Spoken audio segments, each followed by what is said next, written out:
The last thing I want to show you is how to prepare the measuring board for hanging on the wall.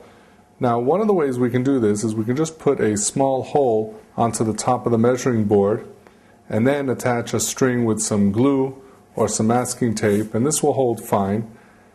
The way I'm going to prepare the measuring board for attaching to the wall is by using some double-sided tape. As you peel away the tape, it has a sticky surface, and the other side has a coating of plastic that can be peeled away, sort of like the contact paper. And I'm going to put it on different points of the measuring board, mainly on the top and the bottom, and I'll put some around the sides as well to give it some support.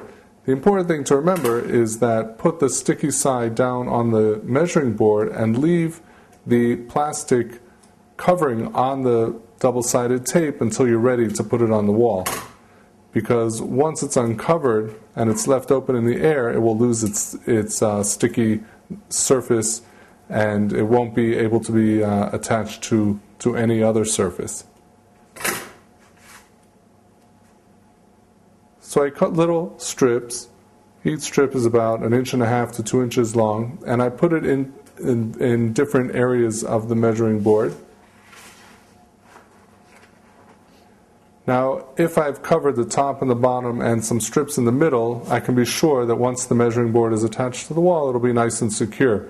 Also, one of the advantages of using the plastic, other than the ease of making the decorations and writing on it and also putting the contact paper on it, one of the advantages is that it doesn't tear easily.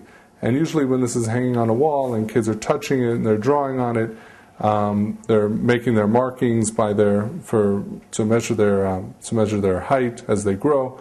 So it stays on the wall for a long time, and if it's made of paper, I find that they rip very easily, and it's a shame because after you've used it for a few months, you really want to keep it up there till they've continued their growth. They can really measure their growth, and they're still interested in seeing it and making the measurements.